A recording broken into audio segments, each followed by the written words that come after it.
Welcome to Eurosatory by Ideas to Media platform specialized in defense and security. This episode is dedicated to the Future Combat Command interview with Lieutenant General Bruno Baratz. The discussion will be led by Hawalia Saguna, moderator conference manager at Codges Events. Bonjour Général, je suis sur la présence de l'armée de terre et plus précisément du commandant du combat futur. Vous êtes la personne idoine pour faire cette présentation puisque vous commandez le CCF. Aujourd'hui, nous allons revenir un petit peu sur la présence du CCF sur Eurosatory, à l'heure où les conflits récents, en particulier en Ukraine et au Proche-Orient, transforment en profondeur les modes d'engagement. Comprendre l'évolution du champ de bataille est devenu essentiel pour anticiper le combat de demain. Et nous aurions souhaité commencer par prendre votre perception sur l'évolution de ce champ de bataille à la lumière des conflits récents et en quoi Eurosatory, qui donc interviendra en juin 2026 prochain, constitue une plateforme clé pour en tirer des enseignements concrets. Merci beaucoup de me donner l'occasion justement de présenter un petit peu la vision de l'armée de terre sur ce champ de bataille qui est en pleine évolution. Donc effectivement, on l'observe au quotidien. Nous, ce que l'on remarque dans les grandes dynamiques d'évolution de l'espace de conflictualité, c'est une plus grande transparence qui est évidente aujourd'hui avec la multiplication des capteurs, qu'ils soient spatiaux, très haute altitude, électromagnétiques, acoustiques, tout type de capteurs qui produisent énormément de données et avec la révolution de l'IA qui permettent aujourd'hui finalement de créer une forme de transparence de ce champ de bataille avec des drones de plus en plus présents sur toute la zone de contact. Cette transparence est doublée d'une grande létalité finalement, avec un champ de bataille beaucoup plus exposé, puisque les armements sont de plus en plus précis, de plus en plus efficaces. Donc cela transforme complètement la façon de conduire les opérations. Ce champ de bataille, on le voit de plus en plus étendu aussi, puisqu'on s'aperçoit que face à cette transparence, les concentrations de force sont obligées de s'éloigner de plus en plus de la zone de contact. Donc ça révolutionne un petit peu la façon dont on a toujours abordé nos affaires de tactique. C'est d'autant plus étendu qu'il touche de plus en plus d'espace. Et ça, c'est un peu aussi cette révolution que l'on a comprise il y a quelques années avec le multi-milieu, multi-champ, où finalement, il n'y a pas que le seul espace de bataille et de confrontation directe qui vaut, mais également tout l'ensemble électromagnétique, cyber, l'action dans les champs immatériels et cognitifs. Donc, c'est tout un ensemble qui permet aujourd'hui de créer des effets sur le terrain. On voit également que ce champ de bataille est de plus en plus dynamique. Il est renforcé avec cette dynamisme et cette accélération du tempo de la bataille et produit par la connectivité qui est de plus en plus forte. Ce qui fait qu'aujourd'hui, on partage plus facilement la situation opérationnelle et cela permet donc d'aller de plus en plus vite dans les prises de décision. Et dernier élément, on voit qu'il y a une forme de reconfiguration de ce champ de bataille, puisque si le XXe siècle a été la période de la mécanisation de la guerre, on voit bien qu'aujourd'hui, XXIe siècle, on commence à basculer dans la robotisation du champ de bataille. Donc pour nous, on voit bien que ces changements fondamentaux, que ce soit des changements techniques, mais également tactiques, sont très profonds. Il faut s'y préparer, il faut les anticiper. Et l'une des solutions, c'est de pouvoir échanger en direct avec les chercheurs, les industriels, de façon à préparer l'armée de terre aux engagements à venir, mais qui sont déjà bien présents aujourd'hui. Donc Eurosatory, pour nous, c'est cette opportunité que nous offre le monde de l'industrie de défense d'échanger directement entre opérationnels, industriels et chercheurs, de façon à préparer l'armée de terre pour la victoire de demain. Écoutez, merci. Et je suis ravie de vous entendre revenir sur ces éléments puisque le CCF va porter un certain nombre de conférences sur Eurosatory, notamment sur les plateformes robotisées et un certain nombre d'autres sujets. Et je suis sûre que notre auditoire pourra venir sur le salon et creuser un peu plus ces différents éléments. Peut-être pourriez-vous me présenter un peu plus précisément le positionnement du CCF dans cet écosystème de défense et en quoi il peut incarner d'une certaine manière une nouvelle manière d'aborder les sujets capacitaires et notamment à travers l'innovation, l'expérimentation et surtout les cycles courts. Le commandement du combat futur a été créé il y a quelques années sous l'impulsion du général chef d'état-major de l'armée de terre qui faisait deux constats. Le premier que l'on voit tous les jours, c'est une profonde transformation de l'environnement géopolitique et le retour de la guerre, y compris en Europe, et donc la nécessité de se préparer à ces évolutions fondamentales après une longue période où on a fait plutôt du contre-terrorisme. Deuxième tendance, c'est des cycles technologiques de plus en plus rapides. Et donc là aussi, c'est un bouleversement avec finalement la remise en question des process habituels que l'on a toujours connus dans l'armement, où on exprimait des besoins et ensuite on développait progressivement des capacités. Aujourd'hui, on voit bien que ces cycles qui sont plus tirés d'ailleurs par des applications civiles que par des applications militaires, créent une petite révolution, puisque finalement, ce sont des systèmes issus du monde civil qui sont détournés pour des usages militaires. Et donc, il fallait changer complètement notre approche, ou en tout cas l'adapter, puisqu'on voit bien qu'il y aura deux mondes qui vont se superposer, le monde un peu classique de la conduite des opérations d'armement et tout un système agile qui est en train de se mettre en place. Pour cela, donc, on a créé le commandement du combat futur lors du dernier Rosatori, donc ça se fera 2 ans officiellement que le CCF aura été créé.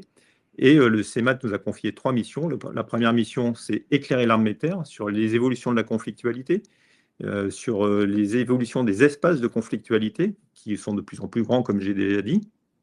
Deuxième axe, c'est innover et favoriser l'innovation au sein de l'armée de terre, puisque finalement, l'innovation devient un des éléments, un des facteurs de supériorité opérationnelle sur le champ de bataille, puisqu'on voit qu'il faut être capable d'innover en continu face à l'adversaire qui va adapter également ses systèmes en continu. Et donc cette capacité à innover dans nos programmes d'armement, donc capter les nouvelles technologies dans les programmes d'armement, mais également imaginer un monde nouveau, une autre façon de se battre, c'était aussi un des éléments fondamentaux qui a été confié au CCF. Et dernière mission, c'est transformer le plus rapidement possible l'idée en capacité, puisqu'en fait, ce n'est pas uniquement une innovation qui change la façon de se battre sur le terrain. Cette innovation, faut-il encore que ça devienne une vraie capacité au sens des doctrines, organisations, ressources humaines associées, l'équipement, le soutien de l'équipement et l'entraînement qui va avec. Tant qu'on n'a pas tout ça, en fait, on n'a pas vraiment une capacité. Et donc, c'était vraiment les 3 missions qui ont été confiées au CCF. Et donc, ça nous permet de préparer le monde de demain. Donc, on s'est organisé en mode plutôt start-up, d'ailleurs, de façon à favoriser la circulation d'informations au sein du commandement du combat futur. Également, travailler en réseau avec l'ensemble de l'armée de terre, l'ensemble des experts également de la DGA, de façon à créer un écosystème qui puisse échanger rapidement les idées, qu'elles soient techniques ou tactiques, de façon à être plus performants ensemble. Ça nous a permis de préparer plus ou moins nos capacités au monde actuel et à venir, avec quelques axes forts que l'on a essayé de développer, c'est-à-dire les architectures ouvertes, puisqu'on voit bien qu'aujourd'hui, on a besoin d'avoir des systèmes qui sont évolutifs, capables d'évoluer à la vitesse de la technologie, mais aussi de l'adaptation de nos adversaires. Donc, on a besoin d'avoir des systèmes de plus en plus ouverts au niveau de leurs architectures, mais également, on doit avoir des mondes beaucoup plus rapprochés entre ingénieurs et opérationnels, entre monde de l'industrie et opérationnel, parce que là aussi, on voit que cette adaptation, ça emportera tout un écosystème.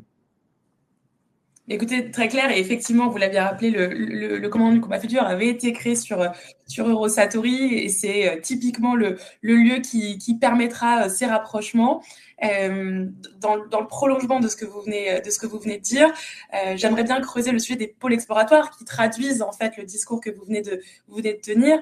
Une séquence forte aura lieu le mardi 16 juin sur cette séquence-là, et j'aurais souhaité avoir un teaser, comme on dit, c'est-à-dire un avant-goût de ces pôles exploratoires portés par le CCF, de vos attentes aussi vis-à-vis des industriels et des coopérations possibles qui pourront être développées. Vous avez parlé des relations avec la DGA, elles en font complètement partie. Si vous pouviez revenir dessus, ce serait fantastique. Alors, les pôles exploratoires ont été créés il y a à peu près 1 an. Pourquoi ? Parce qu'en fait, l'armée de terre va libérer les énergies au sein des unités pour créer de l'innovation ou pour justement créer un cadre. Et c'était un des rôles du CCF de créer un cadre pour toute l'armée de terre qui permette aux unités d'innover et d'expérimenter les choses à leur niveau. Donc ça a très bien marché. Et donc l'innovation partant un petit peu dans tous les sens, on a ressenti le besoin de recanaliser un petit peu tout ça. Donc on a créé 17 pôles exploratoires aujourd'hui, puisque il y en a essentiellement en France dans les brigades et les corps et les commandements alpha, qui ont chacun un thème à développer. Par exemple, le combat dans la très basse couche pour la 11e brigade parachutiste, le combat amphibie pour la 9e brigade d'infanterie de marine, mais également des pôles exploratoires à l'étranger, puisque nos camarades belges et luxembourgeois ont voulu créer leur propre pôle, donc, qui sera orienté plutôt sur le combat en zone urbaine. Et le principe de ces pôles, donc, c'est de canaliser un petit peu le foisonnement de l'innovation, les bonnes idées, donc en créant une sorte de pôle référent dans ce domaine-là, qui est en contact avec les centres experts de la DGA, de façon à bénéficier de l'expertise de la DGA, et également d'experts de la section technique de l'armée de terre, qui sont là aussi pour aider ces pôles exploratoires dans leurs expérimentations et leurs innovations. Ça, c'est le premier aspect. Le deuxième aspect, c'était de créer des endroits où on pouvait avoir un contact direct entre les centres de recherche et les industriels également avec les forces. Et donc, aujourd'hui, les industriels peuvent prendre contact directement avec les pôles explorateurs selon les différents thèmes, que ce soit la robotique ou autre, et peuvent ensuite soit aller directement sur le terrain, tester leur matériel de façon à voir s'il répond aux besoins opérationnels, soit aller recueillir les besoins opérationnels d'une unité particulière si effectivement ils travaillent dans le même domaine. Voilà, donc c'est vraiment de créer des sortes d'écosystèmes innovants, puisqu'on voit, comme je l'ai déjà dit, l'importance de l'innovation et de cette capacité à travailler en adaptation continue dans les guerres modernes. Et donc c'est vraiment le sujet majeur sur lequel on travaille, et avec quelques axes d'effort finalement qui apparaissent dans les différents pôles exploratoires, notamment sur l'affaire du bon équilibre en fait avec le juste niveau technologique, puisqu'on voit bien qu'aujourd'hui, dans beaucoup de pôles exploratoires, on voit remonter le besoin finalement d'avoir des systèmes de saturation pour faire face à des défenses de plus en plus durcies. C'est un peu d'ailleurs la révolution tactique que l'on connaît aujourd'hui, c'est qu'aujourd'hui les systèmes de défense sont plus puissants que les systèmes offensifs, d'où une sorte de blocage tactique. Donc pour franchir ces systèmes défensifs, on est obligé d'avoir des systèmes de saturation, des objets en saturation, donc plutôt très bas coût, qui sont là uniquement pour créer des brèches, qui seront exploités par des systèmes un peu plus haute technologie.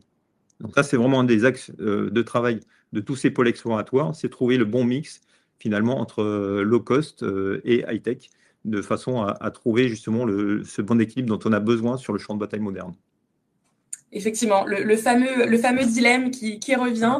Et donc, vous l'aurez compris, 17 pôles, j'ai envie de dire 17 pôles faits pour vous, donc c'est-à-dire les industriels et les utilisateurs. Donc, je vous invite tous à évidemment aller sur la page du commandement du combat futur qui les référence et à vous renseigner, à prendre contact.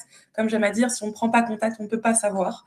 Peut-être pour finir, Général, revenant sur la manière dont le CCF et plus largement l'armée de terre que vous allez représenter très fortement sur le salon, mais comment est-ce que vous allez être présent? J'ai évoqué quelques conférences, mais la présence de l'armée de terre va aller au-delà de ça. Donc, est-ce que vous pouvez nous dire quelques mots sur cette présence? Alors, l'armée de terre va forcément accompagner ce salon qui est vraiment tourné vers nos sujets et vers nos besoins. Et donc, au-delà des conférences qui seront organisées par le CCF, mais qui seront très larges et qui reprendront tous nos besoins, finalement, qui vont essayer de présenter nos besoins dans le domaine de la robotique, et le problème également de l'industrialisation de l'innovation, puisqu'on voit bien qu'on a un sujet sur le passage à l'échelle qui a besoin d'être organisé et d'être un petit peu industrialisé. Donc, toutes nos conférences seront sur ces différents thèmes-là. Ça sera aussi des conférences plutôt de témoignages, puisqu'on aura une conférence sur le retour de la guerre en Ukraine, avec 2 officiers français, mais également un officier ukrainien qui viendront témoigner justement des grandes avancées ou des grandes tendances que l'on observe sur ces conflits modernes, mais également avec des conférences de très haut niveau avec le chef d'état-major de l'armée de terre française et belge qui interviendront de concert sur le sujet de la coopération, justement CAMO, qui est quand même un partenariat assez exceptionnel en termes de proximité et de fusion finalement de nos recherches et de nos réflexions communes sur le combat de demain et la préparation des capacités pour y faire face. Mais on y sera également présent par des démonstrations dynamiques où il y aura des présentations justement réalisées par les forces terrestres qui seront également l'occasion de présenter un certain nombre d'innovations qui sont actuellement testées sur l'exercice Orient 26 et qui seront à maturité au moment de Rosatori.